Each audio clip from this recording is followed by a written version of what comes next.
2026ஆம் ஆண்டு மேஷ ராசி நேயர்களுக்கு எப்படி இருக்கு? மேஷ ராசி நேயர்கள் 2025ஆம் ஆண்டு பயங்கர மனக்குழப்பத்துல இருந்தீங்க இல்லையா? ஒரு மெயினா ஃபினான்ஷியலா லாக் ஆயிருந்தீங்க.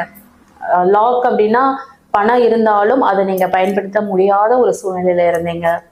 வீட்டுல பிரச்சனை, ஒரே டிப்ரெஷன். உங்களுக்கு இன்னொன்னு என்னன்னா 7.5 அப்படின்னு சொல்லி அதை வேற ஒரு பக்கம் நாங்கள்லாம் பயன்படுத்தி வச்சிருந்தோம்.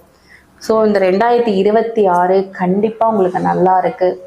தொழில் தொழில் அமையக்கூடிய ஒரு வாய்ப்பு, இல்லை நான் ஓன் பிஸ்னஸ் பண்றேன் அப்படின்னா அந்த பிஸ்னஸ்ல இம்ப்ரூவ்மெண்ட் கண்டிப்பா இருக்கு.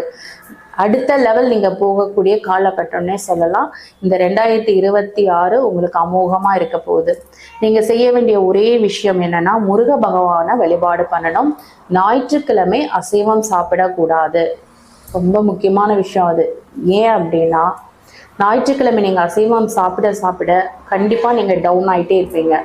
அதே போல ஆடு சாப்பிடக்கூடாது. இதெல்லாம் நீங்க சின்ன சின்ன விஷயமா தான் உங்களுக்கு தெரியும். இது ஒரு விஷயமா கூட சில பேருக்கு தெரியாது. ஆனா நீங்க ஃபாலோ பண்ணீங்கன்னா ரொம்ப சக்சஸ்ஃபுல்லா இருக்கும் உங்க லைஃப். முருகர் வழிபாடு தீர்க்கமா எடுங்க. அதை தாண்டி குலதெய்வ வழிபாடும் கண்டிப்பா நீங்க எடுக்கணும். இதெல்லாம் ஃபாலோ பண்ணிட்டு வந்தீங்கன்னா இந்த 2026 உங்களுக்கான ஆண்டாவே கண்டிப்பா இருக்கும்.